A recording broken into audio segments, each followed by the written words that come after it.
Nous nous retrouvons dans un endroit exceptionnel qui lie le ciel et la terre, l'homme et l'environnement. Tous les éléments naturels sont en harmonie avec l'activité humaine. Dans ce passage hors du commun, la roche et les plantes s'unissent à l'architecture humaine. Nos sens sont envoûtés par la diversité du lieu.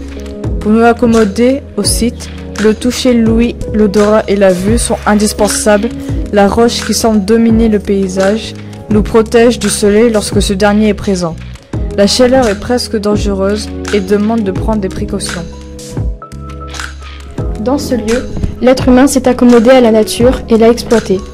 Mais l'humain s'unit à la nature et fait partie de sa globalité. Les erreurs du passé tentent d'être réparées et le site conservé. L'humain et l'environnement interagissent ensemble et cohabitent. Dans ce lieu, l'agressivité de la roche s'harmonise à la végétation et à l'eau. Dans ce lieu sec, l'eau est une source rare et tout cet écosystème doit être protégé. Les couleurs ocre s'unissent au ton bleu et vert. La complémentarité des couleurs rend le paysage harmonieux et plaisant à voir.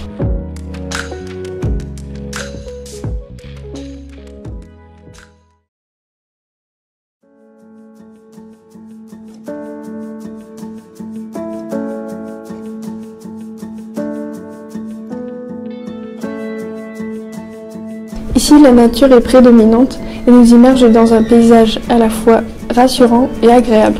Alors les terris par exemple, ils sont très riches en biodiversité et représentent une vraie richesse dans nos paysages. Il faut conserver cela le plus longtemps possible, que ce soit pour l'attrait visuel, pour l'historique, mais aussi du coup pour toute la nature que ça représente.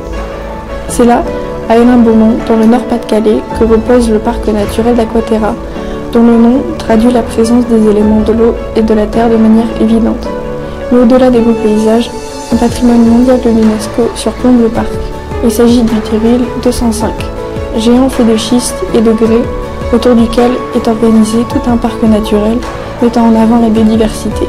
Alors elle est mise en valeur à ma connaissance avec des animations nature, comme à Aquaterra et Hénin-Beaumont, qui sensibilisent aux terris. Aussi les terris du 11-19 à Loos-en-Gohelle. Il y a également de plus en plus de communication dans les écoles, des sorties nature, et l'ouverture de nouveaux musées joue aussi un rôle très important. Mais Aquaterra n'est pas qu'un simple lieu de balade. Il sert également de terrain pour les activités sportives telles que le VTT, le roller, la trottinette et même la course à pied. Alors avec le développement des musées et des lieux culturels, nous sommes de plus en plus sensibilisés au patrimoine, mais malgré les années, il reste très présent dans notre quotidien. Ça permet de garder en mémoire l'histoire de notre région et surtout de notre pays. Ce terril, présent dans la liste du patrimoine mondial de l'UNESCO, doit son origine à la coquerie de Drocourt, usine de production de coques, faisant partie des plus grandes d'Europe.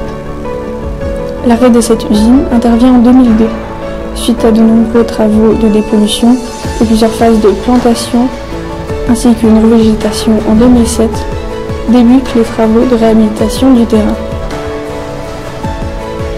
Aménageant les alentours du terril, donnant naissance au parc des îles tel que nous le connaissons aujourd'hui.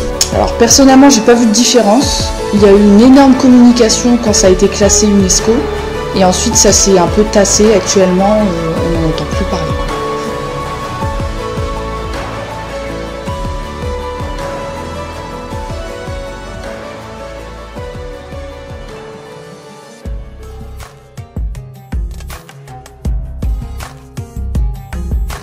Ce lieu, commun à nos yeux, n'est pas sans rappeler l'oasis d'Al-Assa, situé en Arabie Saoudite et inscrit au patrimoine mondial de l'UNESCO depuis 2018. Ce site est réputé pour être le plus grand oasis du monde.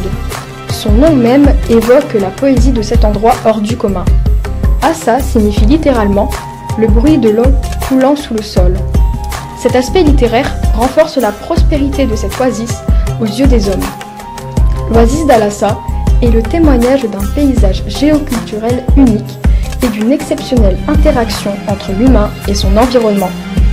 Dans ce lieu, nous pouvons observer plus de 2,5 millions de palmiers servant essentiellement à la production de dattes, mais aussi à la beauté du paysage. Cette relation entre l'humain et la nature est admirable. Ainsi, parmi cette multitude de palmiers, nous pouvons remarquer des jardins, des puits, des canaux, un lac de drainage, des sources, mais aussi tout un tissu urbain accompagné de bâtiments historiques et de mosquées. Le tourisme fait vivre cet endroit, en plus de son exploitation. Les palmiers et l'eau sont le signe de l'abondance du site. La nature est exploitée, mais respectée depuis des générations. L'oasis d'Alassa est en perpétuelle évolution. Ainsi, tous ces éléments sont le symbole d'une forte symbiose entre l'homme et son environnement.